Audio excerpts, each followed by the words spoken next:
जय हिंद दोस्तों, आज की क्लास में हम पढ़ेंगे क्लास 10th का हिंदी नागरी लिपि। ये जो नागरी लिपि है यह कोई कहानी या कविता नहीं है, यह एक निबंध है। तो आइए इस नागरी लिपि को पहले लेखक परिचय के बारे में समझते हैं, क्योंकि लेखक परिचय से ही अधिकांशतः ऑब्जेक्टिव क्वेश्चन पूछे जाते हैं। ये जो नागरी लिपि है यह एक निबंध है। सबसे पहले तो ऑब्जेक्टिव में यही पूछता है कि नागरी लिपि क्या है, कहानी है, कविता है या निबंध है। तो आप लोग क्या बताएंगे? निबंध है। इनको जो लेखक है वो है गुणाकर मूले। अब लेखक परिचय समझ लेते हैं। गुणाकर मूले जी का जन्म 1935 में महाराष्ट्र के अमरावती गांव में हुआ था। इनका जन्म महाराष्ट्र के अमरावती में हुआ था। इनकी जो प्रारंभिक शिक्षा है, प्रारंभिक शिक्षा का मतलब होता है जो हम लोग 1 से लेकर 10 तक के जो पढ़ते हैं उसे प्रारंभिक शिक्षा कहते हैं। तो ये जो इनका जो प्रारंभिक शिक्षा था वो ग्रामीण परिवेश यानी गांव से ही पूरा हुआ। जो उनके आसपास के जो स्कूल थे, गांव थे, वहीं से उनका शिक्षा ये पूरा हुआ। और ये जो अपनी शिक्षा जो पूरा किए वो हिंदी में ना बल्कि वो किए मराठी में। इन्होंने जो अपना शिक्षा ग्रहण किया, प्रारंभिक शिक्षा जो ग्रहण किया वो मराठी में किया। ये जो फिर उसके बाद इन्होंने एमए किए।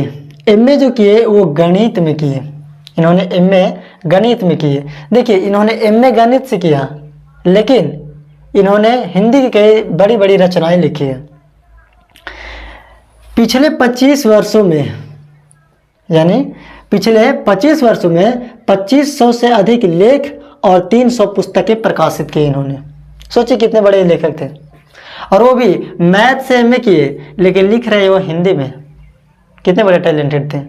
और पिछले 25 सालों में उन्होंने 2500 से अधिक लेख और 30 पुस्तकें लिख डाले और 30 पुस्तकों को प्रकाशित कर दिया।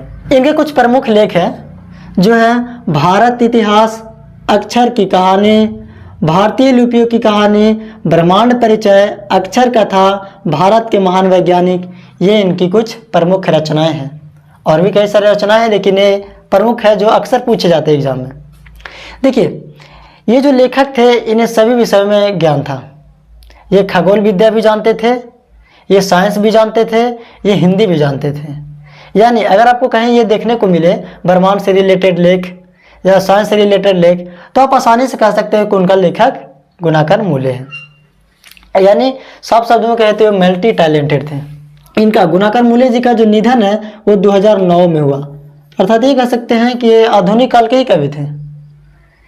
यानी इनका निधन जो हुआ वो 2009 में हुआ, यानी करीब हम ही लोग के टाइम का ये कवि थे। अब देखिए, ये जो नागरी लिपि है इसका सारांश क्या है, अभी सारांश को समझेंगे।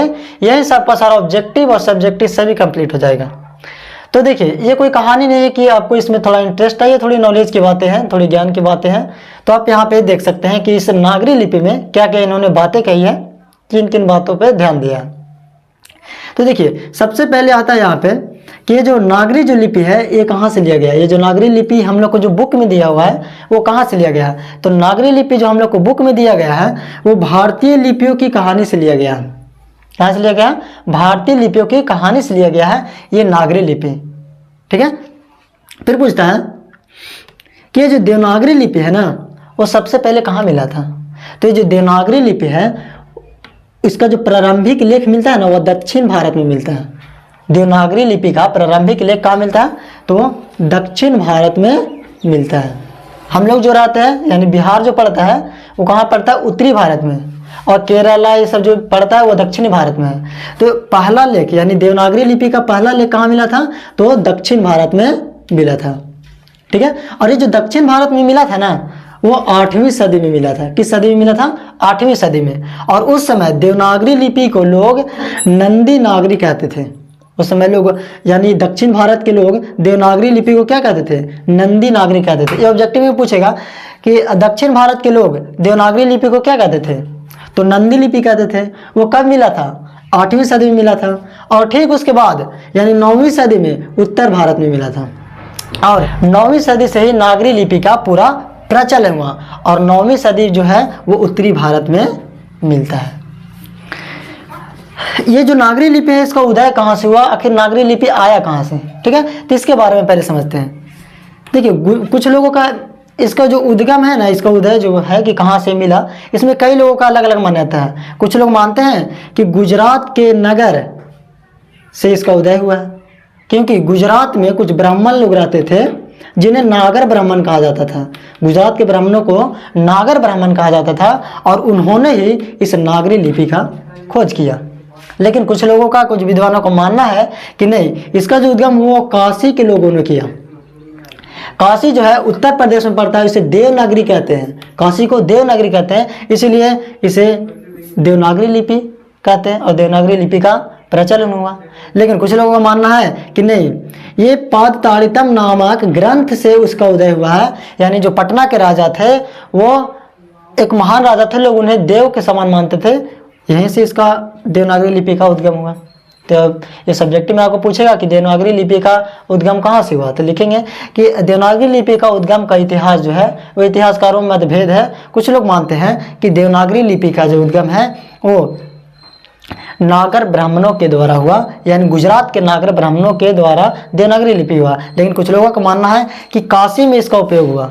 देवनागरी लिपि का उपयोग जो है काशी में हुआ, क्योंकि काशी को देवनागरी कहते हैं और वहीं से देवनागरी लिपि प्रारंभ हुआ। लेकिन कुछ लोगों का कहना है कि पादताड़ितम नामक ग्रंथों से इसकी उत्पत्ति हुई है। तो अलग अलग उनकी मान्यता है। फिर यहाँ पे देखते हैं कि देवनागरी लिपि में आखिर कौन कौन से आते हैं।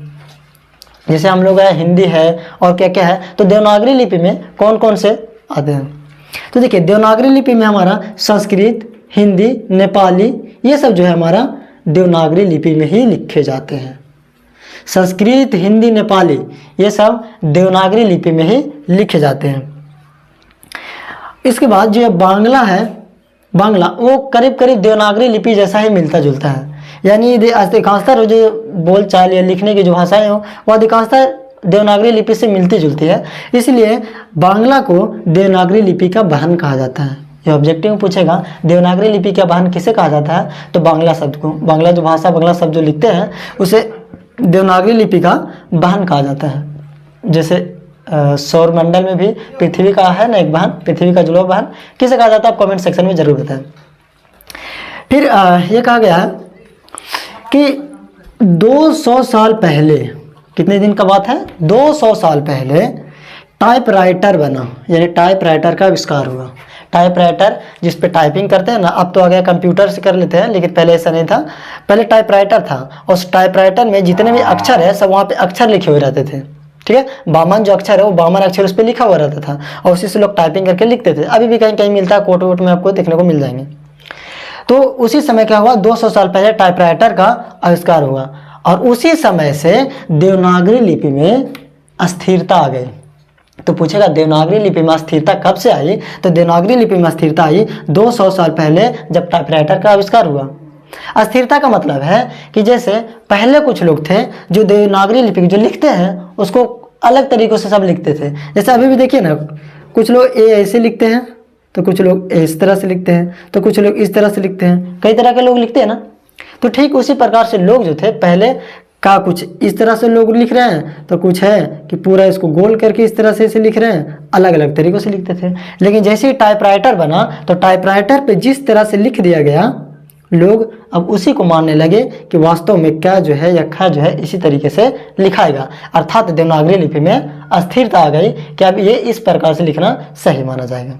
ठीक है, अब देखिए फिर उसके बाद है कि ये जो तमिल, मलयालम, तेलंगाना, ये जो सभी हैं, ये सभी भाषाएं जो है देवनागरी लिपि से ही उत्पन्न हुए हैं। इनकी जो भाषाएं जो है, ये जो लेख है वो किससे उत्पन्न हुए हैं, तो देवनागरी लिपि से ही इन सभी भाषाओं का उत्पत्ति हुआ है और इसका प्रचलन हुआ है। इसके बाद कहा जाता है कि ऐसे दक्षिण भारत में कई सारे, जैसे कि दक्षिण भारत में तमिल, मलयालम, तेलंगाना इन सभी लिपियों का प्रचलन था, लेकिन उस समय भी लोग देवनागरी लिपि का इस्तेमाल कर रहे थे, देवनागरी लिपि का प्रयोग कर रहे थे।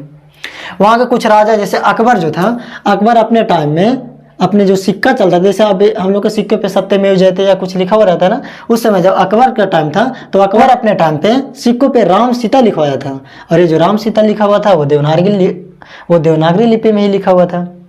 फिर उसके बाद 12वीं सदी में जो सिक्कों पर लिखा रहता था वो लिखा रहता था वीर केरलस्य। और ये जो वीर केरलस्य जो सिक्कों पे लिखा हुआ था वो भी देवनागरी लिपि में ही लिखा हुआ था।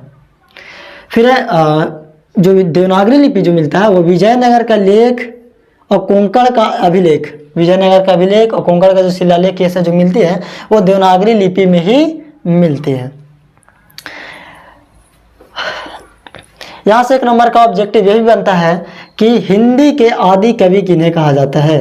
तो हिंदी के आदि कवि शरदपाद को कहा जाता है और इन्होंने दोहा कोश की रचना की है।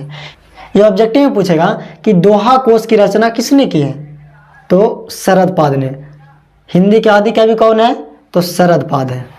ये थे देवनागरी लिपि से कुछ इंपॉर्टेंट से सवाल, देवनागरी लिपि के कुछ इंपॉर्टेंट से पॉइंट्स। अगर आप इन पॉइंट्स को ध्यान में रखते हैं तो आशा करते हैं कि इससे एक भी सब्जेक्टिव या एक भी ऑब्जेक्टिव आपसे नहीं छूटेगा। अगर ये वीडियो आपको अच्छा लगा तो वीडियो को लाइक कर दे और इस चैनल को सब्सक्राइब कर दे, ताकि मेरा भी मनोबल बढ़े और मैं आपके लिए इससे बेहतरीन और अच्छे वीडियो ला सकूं। जय हिंद।